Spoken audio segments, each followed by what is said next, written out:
అధికార పగ్గాలు చేపట్టగానే తెలంగాణ అభివృద్ధిపై స్పెషల్ ఫోకస్ పెడుతున్నారు సీఎం రేవంత్ రెడ్డి. అన్ని రంగాల అభివృద్ధి లక్ష్యంగా పావులు కదుపుతున్నారు. తాజాగా దావోస్ వెళ్లి రాష్ట్రానికి పెట్టుబడులు తేవడంలో సూపర్ సక్సెస్ అయ్యారు రేవంత్ రెడ్డి.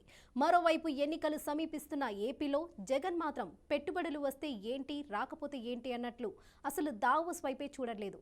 ఆఖరికి రాష్ట్రం నుంచి ప్రతినిధి బృందాన్ని కూడా పంపలేదు. జగన్ సీఎం అయ్యాక 5 సార్లు ప్రపంచ ఆర్థిక సదస్సులు జరిగితే ఆయన ఒక్కసారి మాత్రమే హాజరవడంపై విమర్శలు వెల్లువెత్తుతున్నాయి.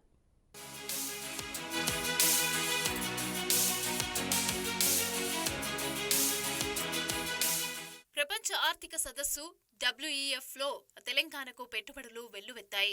స్విట్జర్లాండ్లోని దావోస్లో జరుగుతున్న WEF లో ఒక్కరోజే రాష్ట్రంలో 37,870 కోట్ల రూపాయల పెట్టుబడులు పెట్టడానికి అదానీ, గోద్రెజ్, JSW, గోరి, అలాగే వెబ్ వర్క్స్, ఆరాజన్ వంటి పలు దిగ్గజ సంస్థలు కూడా ముందుకు వచ్చాయి. దావోస్ పర్యటనలో ముఖ్యమంత్రి రేవంత్ రెడ్డి, పరిశ్రమల శాఖ మంత్రి శ్రీధర్ బృందంతో సమావేశమైన సంస్థల ప్రతినిధులు ఈ మేరకు ప్రభుత్వంతో MOUలు కుదుర్చుకున్నారు. తెలంగాణలో అదానీ సంస్థ అత్యధికంగా 12,400 కోట్లు పెట్టుబడులు పెట్టనుంది.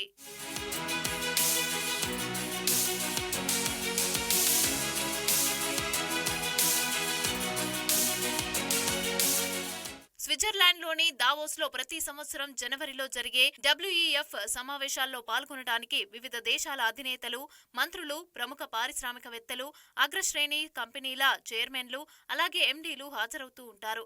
అసలు WEFకు రమ్మని ఆహ్వానం అందటమే గౌరవంగా భావిస్తూ ఉంటారు.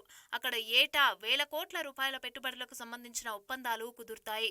సోమవారం నుంచి దావోస్లో మొదలైన 54వ వార్షిక సమావేశాలకు మన దేశం నుంచి కేంద్ర మంత్రులు, పొరుగు రాష్ట్రాలైన తెలంగాణ, అలాగే కర్ణాటక, మహారాష్ట్ర సీఎంలు కూడా వివిధ రాష్ట్రాల మంత్రులు సహా 100 మందికి పైగా CEOలు హాజరయ్యారు. అక్కడ ఏపీ ప్రతినిధే కనిపించకుండా పోవటం విమర్శల పాలవుతోంది.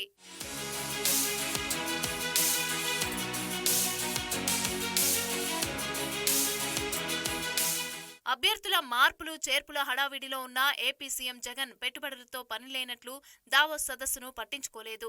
ఈ 5 ఏళ్లలో ఒకే ఒక్కసారి మాత్రం దావోస్కి వెళ్లి వచ్చిన ఆయన ఇప్పుడు మళ్లీ గెలవటం ఎలా అన్న దానిపైనే ఫోకస్ పెడుతూ రాష్ట్ర అభివృద్ధిని పట్టించుకోవటమే మానేశారనే విమర్శలు వెల్లువెత్తుతున్నాయి.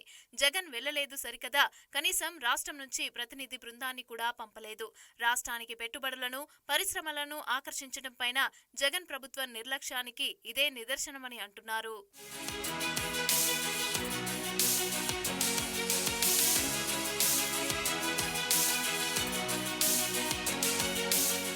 అంతర్జాతీయ స్థాయిలో నెట్వర్కింగ్ కు, రాష్ట్రం బ్రాండ్ ఇమేజ్ ను పెంచేందుకు అవకాశమున్న అలాంటి సమావేశాలకు వెళ్తే 4 కంపెనీలను ఆకర్షించే వీలుంటుందన్న కనీస అవగాహన కూడా జగన్ సర్కార్కు లేకుండా పోయిందని అంటున్నారు.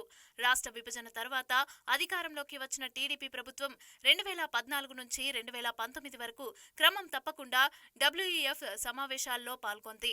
అప్పట్లో మన దేశం నుంచి ప్రాతినిధ్యం వహించిన రాష్ట్రాలన్నింటిలోకి ఏపీ పివిలియన్ ప్రత్యేక ఆకర్షణగా నిలిచేది. కొత్తగా ఏర్పడిన ఏపీకి అంతర్జాతీయ యవనికపై బ్రాండ్ ఇమేజ్ ను కల్పించేందుకు, పెట్టుబడులను ఆకర్షించేందుకు సమావేశాలు దోహదపడ్డాయి. జగన్ అధికారంలోకి వచ్చిన ఈ 5 ఏళ్లలో 2022లో ఒకే ఒకసారి WEF సమావేశాల్లో పాల్గొన్నారు.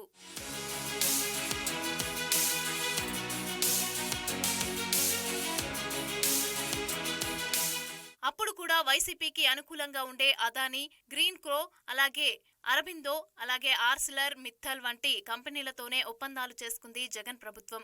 ఒక్క రూపాయి కూడా విదేశీ పెట్టుబడి రాలేదు. ఇక ఏపీకి జగన్ సహా ఎవరు ఈసారి ఎందుకు దావోస్ కి వెళ్లలేదని అడిగితే ఆయన కేబినెట్ లోని పరిశ్రమల శాఖ మంత్రి గుడివాడ అమర్నాథ్ అయితే దావోస్ లో టెంపరేచర్ -డిగ్రీల్లో ఉందని, అంత చలిలో అక్కడేం వెళ్తామని మీడియా ముఖంగానే చెప్పేస్తున్నారు. ఇక 2023లో ఎందుకు వెళ్లలేదు అని అంటే విశాఖలో పారిశ్రామిక సదస్సు నిర్వహించి ప్రపంచంలోని పారిశ్రామికవేత్తలందరినీ కూడా ఇక్కడికే రప్పిస్తున్నామని, అందుకే వెళ్లలేదని పరిశ్రమల మంత్రి అప్పట్లో సాకులు చెప్పారు. ఏది ఏమైనా ఈసారి కూడా జగన్ టీం దావోస్ కి వెళ్లకపోవడం పైన సోషల్ మీడియాలో సెటైర్లు వెల్లువెత్తుతున్నాయి. తాడేపల్లి ప్యాలెస్ దాటని వర్క్ ఫ్రం హోం ముఖ్యమంత్రి దావోస్ ఏం వెళ్తారులే అని ఎద్దేవా చేస్తున్నారు నెటిజన్లు.